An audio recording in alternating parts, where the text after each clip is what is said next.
What would happen if you built a refuge for a persecuted people in a place where another people already lived? In the next few minutes, you'll learn why this moral quandary is at the root of the struggle between Israelis and Palestinians. First, there are a couple of things it's helpful to understand. One, many Jews fled harsh persecution in anti-Semitic Europe, especially the Nazi Holocaust. Zionists encouraged massive immigration to historic Palestine, at that time a British colony, where Jews had an age-old connection and where small Jewish communities had long existed among larger groups of indigenous peoples.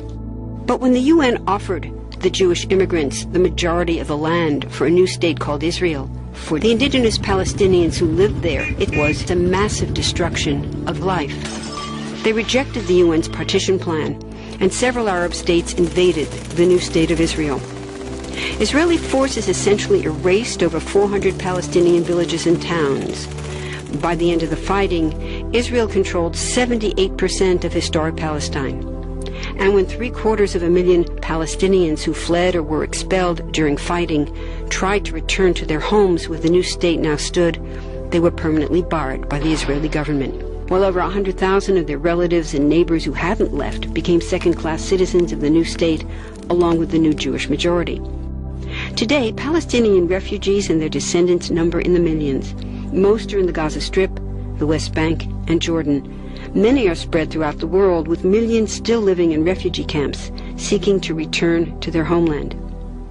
To sum up, one group of refugees found a much-needed home, but in the process, a new group of refugees was created. Here's the second thing to understand. Israel was founded as a Jewish state. But now ask yourself, what exactly does that mean? People had lots of ideas about what a Jewish state should look like. Some called for equality for all citizens. But what was created, in practice, was institutional discrimination against non-Jews. In other words, Israel ended up being built on a blueprint of exclusion. The Israeli government wants maximum land and resources for Jews, but not the Palestinians living there. That's why, inside Israel, Jews get special privileges, including rights to land and housing, that are denied to the Palestinian citizens, who make up 20% of Israel's population. That's also part of why Israel has never defined its borders. In fact, they still hold on to land, the West Bank and Gaza, that they conquered in the war in 1967. Since then, Israel has built Jewish settlements throughout the occupied West Bank, building Jewish-only cities and supplying them with infrastructure like roads and army camps, schools, and even a college. Military occupations are meant to be temporary, but after 40-plus years, this one looks permanent and entirely unjust. In the West Bank, Israeli Jewish settlers and Palestinians live on the same land, but must live under two completely separate and unequal systems of Israeli law. The Jewish settlers dominate the natural resources, including water and agricultural land, and they're backed by the Israeli army. To maintain the occupation, Israel has demolished thousands of Palestinian homes and orchards, confiscated Palestinian land, bombed a captive civilian population in Gaza, and punished resistance with raids, arrests, and assassinations, all to gain maximum land, while making life so difficult for Palestinians that they will either leave or be too afraid to resist. Forward-thinking leaders always put their people's interests first. Similar courage, Mr. President, is needed to permanently address the injustice suffered by the Palestinians since 1948. Decades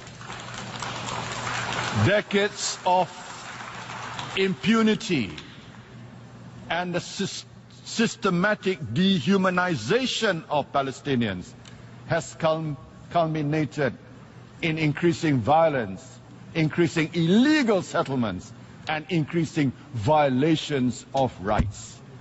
The frustration and anger felt by the Palestinians resonates with Muslims worldwide.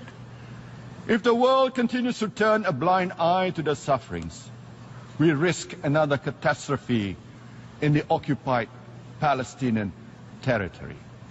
We'll also fail to uphold the right to self-determination, which was at the very basis of the United Nations when it was created 70 years ago.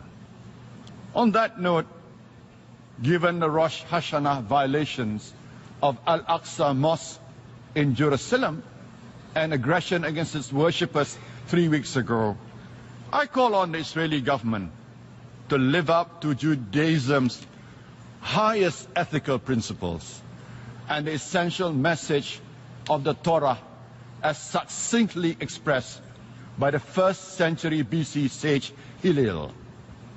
When asked to describe the Torah in a soundbite, he said, and I quote, "That which is hateful to you, don't do to your fellow human being." End of quote.